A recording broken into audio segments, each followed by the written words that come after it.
Apakah Salafi itu ada di Minangkabau dan kapan masuknya ke Minangkabau? Apakah Padri adalah orang-orang yang berpaham dengan paham Wahabi? Kalau kita merujuk kepada zaman itu, tidak ada bukti konkret bahwa Wahabi pernah masuk ke Minangkabau.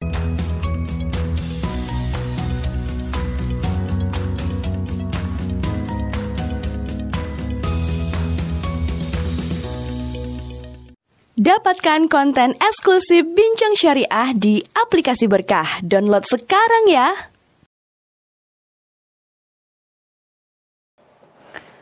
Assalamualaikum warahmatullahi wabarakatuh.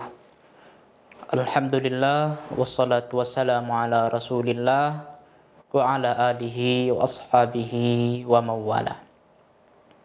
Teman-teman dimanapun berada, semoga senantiasa sehat dan diberkahi oleh Allah Subhanahu wa Ta'ala. Pada kesempatan ini kita berbicara tentang Salafi di Minangkabau. Ada beberapa pertanyaan yang muncul kepada kita.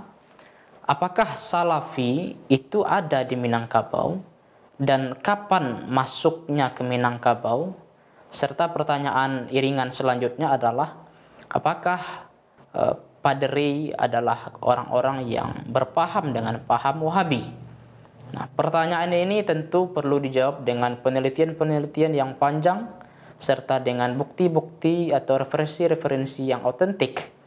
Nah, memang banyak sejarah yang mencatat bahwa baik itu sejarawan kolonial Belanda maupun sejarawan pribumi, misalnya katakanlah Ongan Perlindungan mengatakan bahwa Padri adalah kaum yang terinfeksi atau yang memang berpaham Wahabi.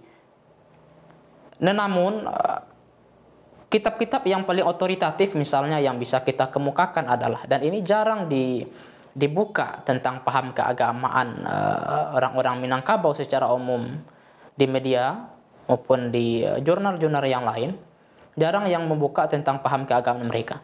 Dan kedua kitab yang paling otoritatif, katakanlah misalnya naskah Tuanku Imam Bonjol yang merupakan tulisan sendiri dari Tuanku Imam Bonjol bersama anaknya Sultan Caniago, dan yang kemudian kedua risalah Faqih Shagir karya Syekh Jalaluddin Faqih Shagir, murid dari Syekh Tuanku Nantuwo Empat Angkat, yang merupakan murid langsung juga dari Syekh Burhanuddin Ulakan di Periaman. Yang Syekh Burhanuddin Ulakan Periaman ini adalah murid daripada Syekh Abdul Rauf As-Singkili, Singkil di Aceh. Baik, mari kita telusuri. Pertama, apakah benar Wahabi masuk ke Minangkabau di era-era akhir abad ke-18, awal abad 19 itu? Nah, tapi sebelum itu kita perlu membahas dulu apa sih itu Wahabi. Wahabi atau Wahabiyah dalam literatur kebanyakan yang masyhur, baik itu ketika kita melihat karya langsung daripada Syekh Muhammad bin Abdul Wahab misalnya, dikatakan bahwa memang baik literatur yang lain mengatakan bahwa Wahabiyah ini memang adalah pengikut dari Muhammad bin Abdul Wahab. Ada juga orang-orang Wahabi yang membela diri mereka bahwa ini adalah pahamnya Abdul Wahab bin Rustum. Ya, secara umum masyhur memang pengikut Muhammad bin Abdul Wahab, bukan Abdullah bin Rustum itu. Kemudian Wahabi secara genealogi itu tersambung kepada pahamnya Ibnu Taimiyah, dan dalam persoalan fikih tersambung kepada Ahmad bin Hanbal. Tapi tidak sekali dua kali, teman-teman. Tidak jarang bahwa mereka menudai nama-nama Ibnu Taimiyah dan Ahmad ibn Hanbal itu. Misalnya banyak kitab-kitab Ibnu Taimiyah yang sudah dicetak ulang dan itu tidak sesuai lagi dengan aslinya. Banyak mereka yang mengklaim mereka adalah pengikut mazhab Imam Ahmad ibn Hanbal, tetapi banyak pemikiran mereka, aktivitas keagamaan mereka, amalan-amalan mereka yang berbeda dengan apa yang difatwakan oleh Ahmad ibn Hanbal. Kalau kita telisik apa sih yang menjadi ukuran penting daripada Wahabi ini? Paling tidak Yang bisa kita telusuri adalah terkait teologi dia, teologi paham kelompok ini. Teologinya yang semasa sebagaimana yang dirumuskan oleh Syekh Imam Ibn Taimiyah. Misalnya bahwa mereka punya konsep teologi tauhid, tauhid uluhiyah, rububiyah, dan asma wa sifat, atau yang dalam arti lain trilogi tauhid. Nah, teologi ini sejauh pengetahuan kami, ini hal yang baru. Padahal sebelum zaman-zaman Ibnu Taimiyah itu tidak ada konsep tauhid seperti itu. Memang ada misalnya beberapa yang sama dengan Ahlus Sunnah wal Jamaah, tetapi ada tambahan-tambahan yang lain yang tidak sama atau bahkan bertentangan dengan konsep tauhid Ahlus Sunnah wal Jamaah. Di Indonesia juga seperti itu. Paham-paham teologi seperti ini baru muncul era-era sekitar akhir-akhir abad 19 atau awal-awal abad 20. Baik, secara teologi seperti itu. Misalnya mereka mengatakan Ar-Rahmanu 'alal arsy istawa, bahwa Allah itu bersila di atas aras, benar-benar seolah-olah seperti bersilanya makhluk. Ini berbeda dengan konsep Ahlussunnah wal Jamaah. Pada persoalan furu' misalnya, banyak sekali mereka mempertentangkan sesuatu yang tidak perlu dipertentangkan. Banyak sekali mereka berdebat dalam masalah khilafiyah, yang seolah-olah kemudian mereka merasa benar sendiri sedangkan pemahaman-pemahaman yang lain salah. Misalnya kayak tradisi tahlilan, yasinan, ziarah kubur, kemudian ya maulid Nabi dan lain sebagainya, masih banyak yang lain. Baik, kita mengerucut lagi kepada Minangkabau. Ya. Di dalam catatan Syekh Jalaluddin Faqih Shahir, murid dari Syekh Tuanku Nantuo, seorang ulama besar yang sangat dikenal dan masyhur di zaman itu. Bahkan beliau menjadi soko guru daripada kaum-kaum Paderi yang bernama Tuanku Nantuo. Beliau adalah orang yang bermazhabkan Syafi'i, yang bertasawufkan dan bertarikat tariqah Syattariyah. Ada juga yang mengatakan beliau juga bertariqah Naqsyabandiyah. Di dalam risalah Syekh Jalaluddin Faqih Shahir itu juga dikatakan bahwa kaum Badri tidak pernah berpaham dengan paham Wahabi.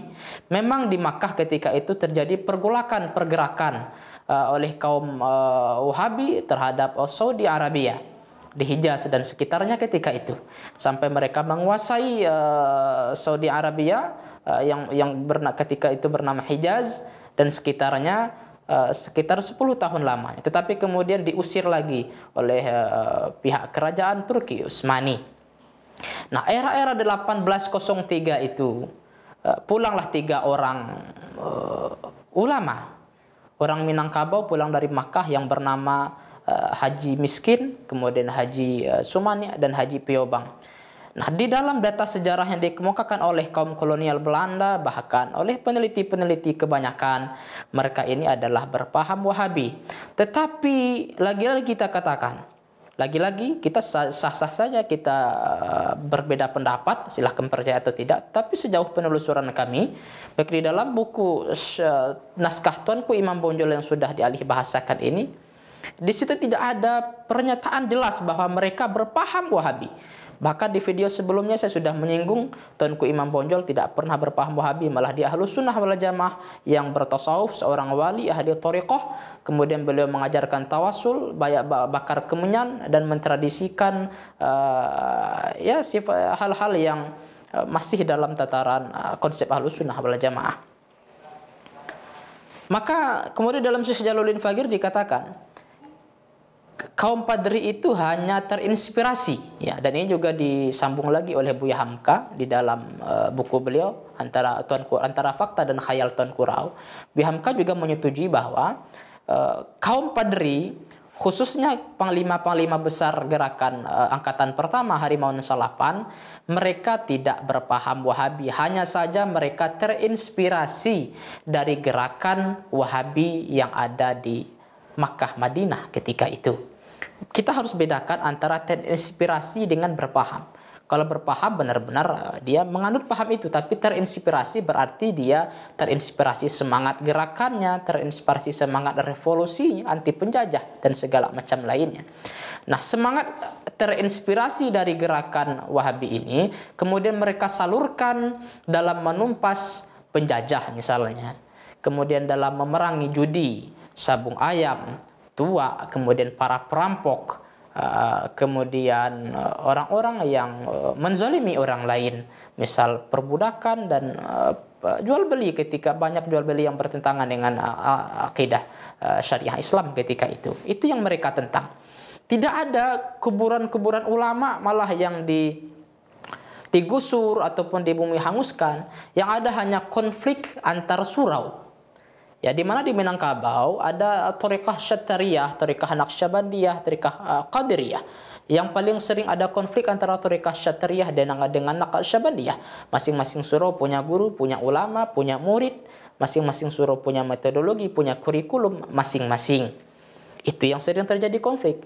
Kemudian ada juga konflik antara kaum ulama, kaum padri ini dengan kaum adat, di mana kaum adat, para penghulu, tetua-tetua adat, mereka malah tidak menerapkan adat sebagaimana mestinya. Malah mereka seringkali jauh dari tataran norma-norma adat yang seharusnya.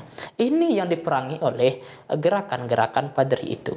Tidak ada bukti konkret yang autentik yang menyatakan mereka berpaham dengan paham Wahabi Salafi. Kalau kita merujuk kepada paham yang sebenarnya dari Wahabi itu. Baik teman-teman. Apalagi misalnya yang mengindikasikan bahwa orang Minangkabau tidak pernah dimasuki oleh Wahabi, baik gerakan era Padri ketika itu maupun sesudah perang Padri. Buktinya di sana ada menjamur banyak surau-surau. Surau, apa itu surau? Surau adalah tempat belajar, tempat pendidikan keagamaan yang bukan hanya sekedar untuk tempat sholat, tempat zikir, tetapi juga tempat pembelajaran masalah adat, masalah bela diri, ada diajarkan silat, kemudian petatah petitih, bagaimana bagaimana menjadi seorang yang baik, seorang yang soleh, seorang hamba yang taat kepada Allah Subhanahu wa taala. Istilahnya penempaan karakter lah, kira-kira seperti itu di surau yang lama. Surau ini di Minangkabau terbagi 3, ada surau besar, surau sedang, dan surau kecil. Masing-masing punya kapasitas murid tersendiri. Maka terkenallah namanya ada surau Ulakan di Pariaman oleh guru besarnya adalah Syekh Burhanuddin Ulakan. Ada surau Bonjol yang diampu oleh guru Tuanku Imam Bonjol, Tuanku Bandaharu. Dan Imam Bonjol adalah murid dari beliau. Ada Syekh surau Kumpulan yang guru besarnya adalah Syekh Maulana Ibrahim Al-Khalidi Kumpulan. Ada surau Tuanku Nantuo, sebagaimana kita sebutkan di awal tadi, ulama besar yang sangat berpengaruh, guru besar Thariqah Syattariyah di Angkat Candung. Ada juga dan banyak lagi surau-surau di setiap daerah. Bahkan dalam riwayat bacaan-bacaan referensi, misalnya ditulis oleh Prof. Azra, di setiap nagari, setiap desa itu mungkin ada sekitar 3 atau 4 surau. Ada surau besar. Juga kalau kita tarik setelah pasca Padri misalnya, ada surau Abdurrahman Batu Hampar. Surau Abdurrahman Batu Hampar ini adalah suraunya kakek Bung Hatta. Kakek Bung Hatta ini seorang guru besar dalam Thariqah Naqsyabandiyah Khalidiyah. Artinya, kalau kita merujuk kepada zaman itu, tidak ada bukti konkret bahwa Wahabi pernah masuk ke Minangkabau. Mereka hanya terinspirasi gerakan pembaharuan. Dan gerakan pembaharuan tidak harus selalu diartikan dengan Wahabi Salafi yang berpaham itu. Kemudian bagi yang bisa kita telusuri yang lain lagi misalnya, bahwa kitab-kitab, nah untuk menelusuri apakah memang surau waktu itu adalah berpaham Wahabi, kita bisa telusuri dari kurikulum surau. Nah ketika itu, di zaman akhir 80-an sampai awal abad 90-an, 19-an maksud kami, akhir abad 18 sampai awal abad 19, rata-rata kurikulum surau yang diajarkan di Minangkabau itu berfokus kepada kitab-kitab yang diajarkan oleh Syekh Abdul Rauf Singkel, Syekh Hamzah Pansuri, Syekh Nuruddin Araniri, Syekh Syamsuddin Sumatrani. dan muridnya misalnya murid dari Syekh Abdul Rauf Singkal, Syekh Burhanuddin Ulakan. Sehingga ada kitab yang paling terkenal diajarkan di surau Syekh Burhanuddin Ulakan ketika itu adalah At-Tuhfah Al-Mursalah ila Ruhid Nabi. Ini paling terkenal dalam bab tasawuf. Kita coba telusuri lagi misalnya kitab-kitab atau kurikulum-kurikulum yang dijadikan bahan ajar di surau-surau di masa sebelum Padri ataupun pas gerakan Padri itu maupun sesudah gerakan Padri. Kitab-kitab ini hampir mayoritas diajarkan di seluruh surau di Minangkabau. Nah, dengan ini kita akan bisa melihat apakah benar-benar paham Wahabi bisa merasuk ke Minangkabau atau tidak. Justru mereka hanya terinspeksi oleh semangat saja dalam menumpas penjajah atau kemungkaran-kemungkaran secara kafah syariat untuk menerapkan syariat yang kafah, atau bagaimana? Kita lanjut. Misalnya kurikulum yang lain, misalnya ada Daqaiqul Huruf misalnya. Kemudian ada Umdatul Muhajjin yang dipegang oleh para orang-orang surau, orang-orang suluk. Ada juga kemudian misalnya juga ada kitab Al-Mawa'is Al-Badi'ah misalnya. Juga ada kitab Ar-Risalah fi Bayani Syuruti Syekh wal Murid. Banyak kitab-kitab tasawuf yang lain yang diajarkan di surau Minangkabau ketika itu. Nah, kalau kita telisik lagi misalnya ada karya-karya Imam Al-Ghazali, dan ini diceritakan oleh peneliti-peneliti sejarawan-sejarawan. Ada kitab karya-karya Al-Ghazali yang kemudian disadur ulang. Misalnya oleh Syekh Abdul Samad Al-Falimbani dengan kitabnya Sayrus Salikin. Kemudian ada kitab-kitab saduran dari kepada karya-karya Al-Ghazali yang lain. Ada misalnya kitab Hidayatus Salikin, Fathul Arifin. Kemudian tidak tertutup kemungkinan juga ada kitab Al-Hikam Al-Ata'iyah karya Syekh Ibn Atta'illah As-Sakandari, juga diajarkan di surau-surau ketika itu. Dan tidak hanya di Minangkabau ternyata, ini juga diajarkan di mayoritas daerah Nusantara. Itu dari sisi tasawuf.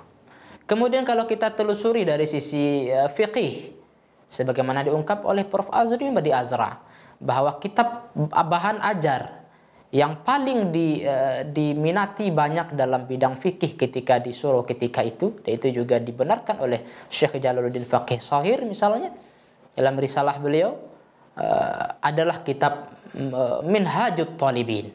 Ya, Minhajut Talibin. Ini tentu bagi yang paham kitab ini tentu dia sudah mengerti mazhab apa yang dipakai oleh ulama-ulama Minangkabau ketika itu. Ada juga misal dari sisi bidang tafsir, ada tafsir Jalalain, dan kebelakangan misalnya banyak dipelajari. Ada juga ya setelah pasca Padri misalnya kan kemudian dilanjutkan oleh ada semacam proses dialektika lagi antara kaum tua dan kaum muda setelah pasca perang Padri di Minangkabau. Kaum muda dipelopori oleh ayahnya Buya Hamka, Syekh Abdul Karim Amrullah. Kemudian ada Syekh Abdullah Ahmad misalnya. Kemudian ada Syekh banyak yang lain. Syekh Khatib Ali Padang. Kemudian dari kaum tua ada Syekh Sulaiman Ar-Rasuli, Syekh Muhammad Jamil Jahu, Syekh Abdul Wahid As-Salihi, Syekh Muhammad Said Bonjol, Syekh Yunus Tuanku Sasa misalnya. Ada lagi misalnya syekh-syekh yang lain, Syekh Abbas Qadhi Ladanglawi, ayahnya daripada Kiai Haji Sirajuddin Abbas, seorang ulama besar Ahlus Sunnah wal Jamaah yang mengarang 40 masalah agama dan etikad Ahlus Sunnah wal Jamaah serta sejarah dan keagungan mazhab Syafi'i, dan banyak yang lain. Nah, perdebatan intelektual, dialektika antara kaum tua dan kaum muda itu hanya pada persoalan yang sifatnya furu'iyah, dan itu tidak sampai membuat mereka berpecah belah sebagaimana apa yang terjadi di dalam mazhab yang terjadi di dalam kelompok-kelompok Wahabi.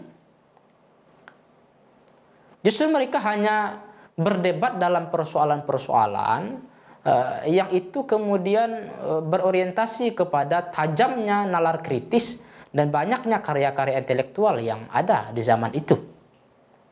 Sehingga tidak salah kemudian lahir tokoh seperti Buya Hamka, anaknya Syekh Abdul Karim Amrullah. Lahir Haji Agus Salim, sepupunya dari Syekh Ahmad Khatib Minangkabau. Lahir kemudian belakang Syekh Ahmad Khatib Minangkabau.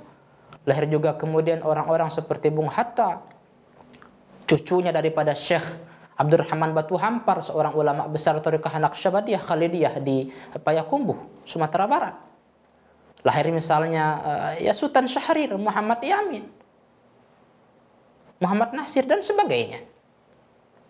Rata-rata mereka adalah pejuang, dan mereka dihasilkan dari upaya, dari proses dialektika intelektual seperti ini. Dan itu tidak sama sekali bukan soal mazhab Wahabi. Sebab kita sudah ulas tadi. Mazhab Wahabi berarti kita harus kembali kepada trilogi tauhidnya dia. Dan kebanyakan ulama-ulama ketika itu, katakanlah Ayah Buya Hamka, sama sekali tidak pernah mengharamkan tasawuf. Justru beliau berthariqah Ayah Buya Hamka itu. Kakeknya apalagi? Syekh Amarullah. Justru ulama-ulama ketika itu bermazhab Syafi'i semuanya, sebagaimana diungkap oleh Buya Hamka. Dan sebagaimana juga dijelaskan, dibenarkan oleh Syekh Sulaiman Ar-Rasuli, Nyak Canduang. Dan itu dituliskan dalam karya anak beliau yang bernama Baharudin Rusli dengan judul buku Ayah Kita. Apa kata Syekh Sulaiman Ar-Rasuli, seorang tokoh besar Minangkabau juga, sahabat karib dari Ayah Buya Hamka, dia juga seorang ahli adat, sehingga pernah mencetak kitab yang bernama Pertalian Adat dan Syarak, di mana tidak ada lagi perbenturan antara adat dengan syarak. Syarak dengan adat ibarat aur dengan tebing, sandar menyandar keduanya. Itu dalam falsafah Minangkabau. Bahwa syarak mengatur, adat memakai. Apa yang dikatakan syarak dipakai oleh adat. Adat bersandi syarak, syarak bersandi adat bersandi syarak, syarak bersandi kitabullah. Artinya semuanya sudah diputuskan oleh ulama-ulama dulu. Tidak ada lagi proses tidak ada lagi semacam apakah ini bermazhab Wahabi atau tidak. Justru mereka semua bermazhab Syafi'i. Dikatakan oleh Nyak Canduang, apa kata beliau? Dari dulu orang Minangkabau, tanah Minangkabau sudah dimasuki dan akan selalu dari apa katanya Canduang? Dari dulu orang Minangkabau, ulama-ulama Minangkabau dan seluruh penduduknya bermazhab Syafi'i.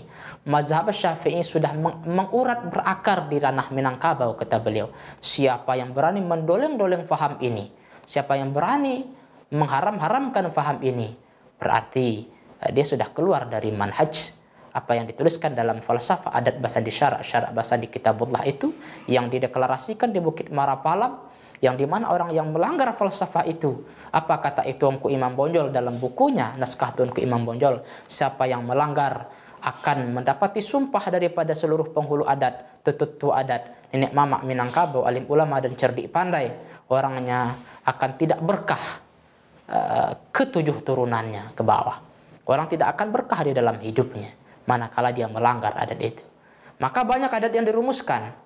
Hari ini kan kita lihat banyak orang di Minangkabau seolah-olah mereka mengatakan diri mereka yang paling benar, bahwa mazhab mereka yang paling benar, dalam tanda kutip Wahabi Salafi misalnya. Mereka berupaya mengatakan, mereka berupaya mencari dukungan dari berbagai pihak dan kemudian membenturkan antara agama dengan adat. Padahal kombinasi hubungan antara adat dengan syarak sudah diselesaikan oleh ulama-ulama dahulu. Walaupun tidak semuanya mungkin. Tetapi katakanlah semacam persoalan waris yang diturunkan kepada kemenakan dari garis ibu misalnya. Itu sudah hal yang mutlak artinya. Kemudian terbagi lagi misalnya ada adat basandi syarak, adat basandi adat nasaban adat yang teradat, adat istiadat, adat yang diadatkan. Itu semua sudah dibagi-bagi oleh ulama-ulama kita dahulu. Maka oleh karena itu, kita sebagai generasi penerus selanjutnya, generasi muda, dan akan melanjutkan paham keagamaan ini di zaman yang akan mendatang.